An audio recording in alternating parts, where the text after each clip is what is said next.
It's been over a decade since we donned our adamantium forged power armors and protected the Imperium from the scourge of orcs and other threats to mankind in Warhammer 40k Space Marine. And now, after 13 long years, we've been summoned back to active duty with the release of the much anticipated sequel, Space Marine 2. Warhammer 40k Space Marine 2 seems to be everything the fans wanted from the sequel and more. The power armors are shinier, the guns are punchier, and the gameplay has never looked better. But don't take my word for it. IGN has given it a review score of 8 out of 10, and the game currently boasts a favorable Metacritic score of 83, which is slightly better than the score of its predecessor. Is Space Marine 2 the perfect sequel, or are there chinks in its glorious armor? Find out in today's review.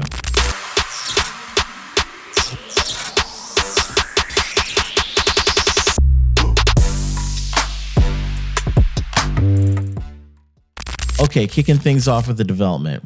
Warhammer 40k Space Marine 2 was first announced during the Game Awards in December 2021. Fans of the franchise, and myself included, were super hyped for the game's return, especially with the addition that Captain Titus was returning as the protagonist and that he would now become a Primaris Space Marine. Unfortunately, the legendary Mark Strong chose not to reprise his role as Titus, and the character was voiced by Clive Standen, who you may remember from the Vikings and Doctor Who. Now, I remember being a little let down by this news at the time, but having played the game now, I must say Clive did a hell of a good job. The game was initially set to launch by winter 2023, but got delayed after the developers announced they needed more time to polish it. This, along with the canceled beta in June 2024, had fans really worried about the actual state of the much anticipated sequel. Finally, on the 9th of September 2024, Warhammer 40k Space Marine 2 was released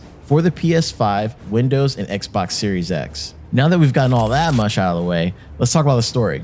The story of Warhammer 40k Space Marine 2 is set 100 years after the events of the first game. The first game ended with Titus, the game's protagonist, being imprisoned by the Inquisition for charges of heresy. Now, in the 41st millennium, Titus has been released by the Inquisition, being deemed free of chaos taint. However, he chose not to return to his chapter, but to join the Death Watch and hunt aliens with Space Marines from other chapters. It's basically the Night's Watch from Game of Thrones, but with chainswords in place of regular ones.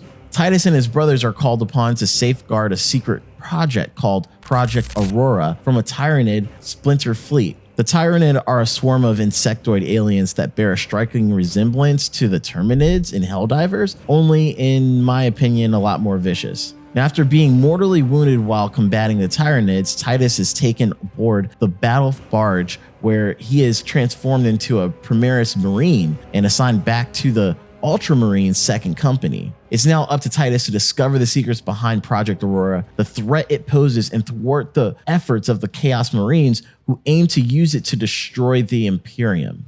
Space Marine 2's plot may seem like your standard cookie-cutter science fantasy story, but in truth, it's full of heart, emotions, and grit. Watching Titus regain the trust and honor of his chapter was very satisfying. Don't get me wrong, there are no laughs or even the hint of a smile throughout the campaign, but it has just the right amount of roided out male power fantasy and edgy military bromance that Warhammer fans like me have come to expect and love. All right, next is the gameplay and combat.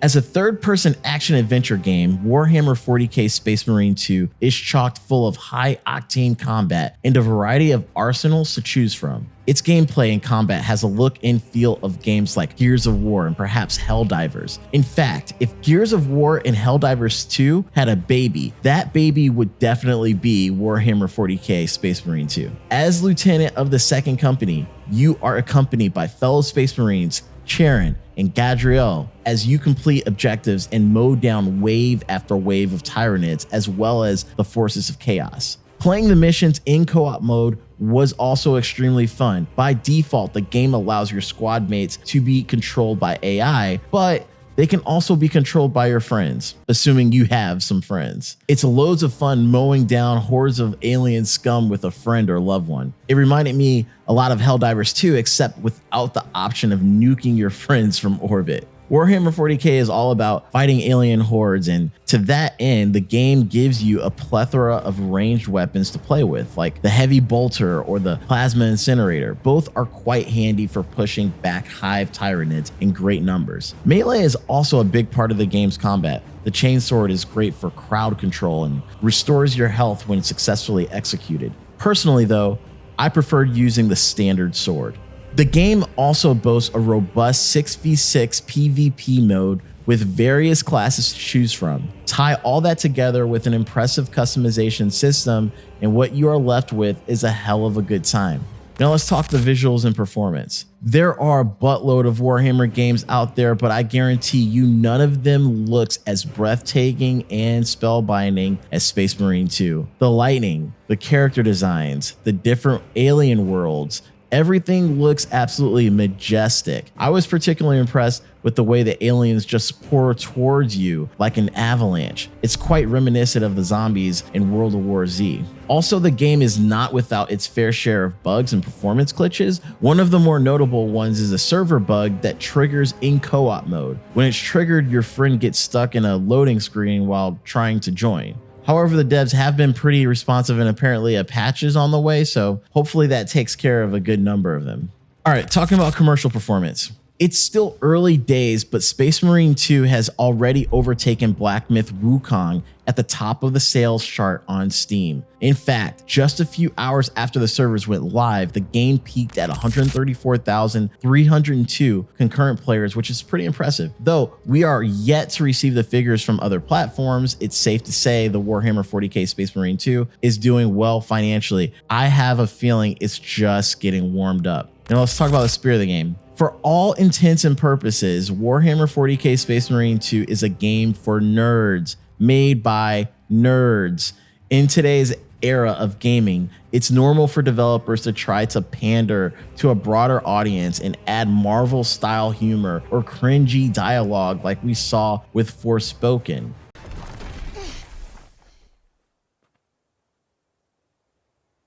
Did I just do that? Well, definitely with my assistance. I did not just do that. We did. I just moved shit with my mind. Perhaps our connection has somehow awoken some abilities. I just moved shit with my mind. I just keep hearing I. I just moved shit with my freaking mind! Space Marine 2, on the other hand, doesn't shy away from the high-octane action and male power fantasies that made the first game an instant classic, only this time with upgraded graphics, weapons, and missions. I believe Saber Interactive really understood the assignment of this game, and they did an incredible job. Warhammer 40k Space Marine 2 is an awesome game. It's chock full of mind-bending action, intense combat, and immersive visuals. What else can a guy ask for? Although at times I wish the story and characters showed a little bit more emotion, and the game is plagued with a couple performance issues, I honestly believe that if they would expand their PvE presence to imitate games like Helldivers 2, it would be easily a contender for Game of the Year. I earnestly enjoyed my playthrough, and I'm still playing the Eternal War multiplayer as we speak from time to time. Therefore, I'll be scoring this game a 4 out of 5. What do you think? Do you agree or disagree with my review? Let me know what you think in the comments. Remember to like, subscribe, and ring that notification bell to get regular updates on new videos. I had a ton of fun doing this one, you guys, and I'll check you guys out in the next video.